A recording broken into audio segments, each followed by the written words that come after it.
Okay, so I've got a story for you, and it might just completely change the way you look at your paycheck. We're going to explore how your mindset, way more than your income, is what really shapes your financial future. All right, picture this. You've got two guys. They have the exact same job. And you guessed it, they're bringing home the exact same paycheck. On paper, they are clones.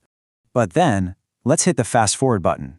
We jump ahead 10 years, and one of them is financially free, while the other is still stressed out, living paycheck to paycheck.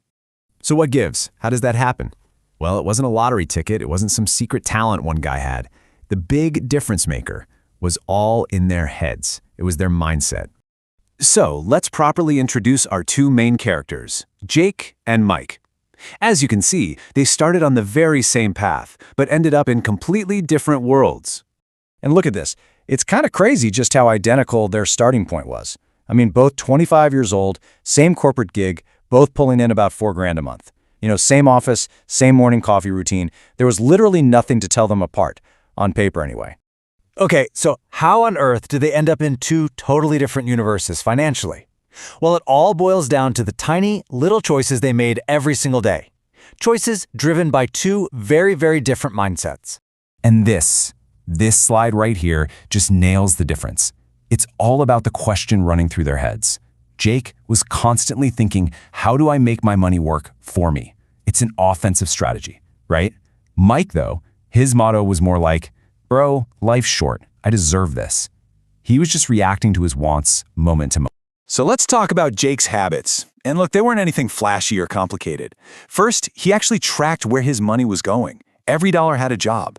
Then he started investing. Not a ton of money, but he was consistent week after week. He was letting that incredible power of compound interest do its thing. And finally, instead of just endlessly scrolling on his phone, he chose to read, to actually learn. So simple, but man, so powerful. And then there was Mike. Oh, Mike. His habits were all about that instant gratification. He had to have the newest phone every single year. He was driving a car that was, let's be real, way too expensive for him. And his weekends? All about the party, which basically drained his bank account by Monday morning. He didn't have a financial plan, he was just vibing. And this is really the heart of it, the big psychological clash. For Jake, money was a tool. It was like a set of Legos he could use to build the future he wanted. But for Mike, money was a reward. It was something you earned just to spend it right away for that quick rush. It's the classic delayed gratification versus instant gratification showdown. Okay, so this is where the rubber really meets the road. Because, life's not always smooth sailing. Eventually, it's going to throw you a curveball. And that moment, that's the real test. And yep, it sure did. The company had to downsize. Suddenly, bonuses were gone. Unexpected bills started showing up. The exact same storm hit both of them at the exact same time. And wow, look at the difference in how they handled it. Jake, he wasn't even panicking. Why? Because he'd built a financial cushion. He had savings, he had investments, he had options. He stayed in control. But Mike was in a complete nosedive. His credit cards were maxed out. He was scrambling for loans. The stress was just eating him alive. It was a brutal, brutal wake-up call. All right, so let's jump forward to the big reveal. 10 years later. This is where you see the incredible, almost unbelievable power of all those little choices compounding over a decade. Think about it. Year 0, they're standing shoulder to shoulder on the exact same starting line. By year 10, it's like they're in two different worlds, all because of those tiny decisions, day in and day out. And just look at this, the final scorecard. Jake is financially free. Now, he's not a billionaire, but he's got passive income flowing in from those early investments. He's in control. Money doesn't run his life anymore. Mike, on the other hand, is still on that hamster wheel. He's probably earning more now, but his lifestyle has inflated right along with it. So he's got the same old stress. He feels completely trapped. So after all that, what's the moral of the story? What are we supposed to take away from this?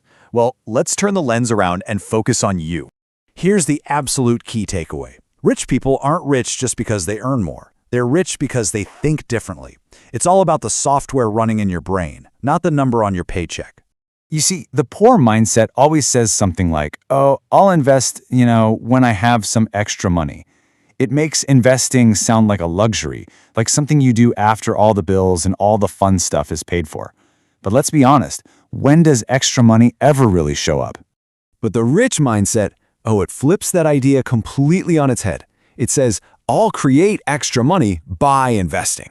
See the difference? Investing isn't the last thing you do with your money, it's the first thing you do to make more of it. It's the engine for growth, not some optional extra. And that right there is probably the most empowering part of this whole story. You don't need to be rich to start thinking like this. The biggest hurdle isn't your income, it's just getting started.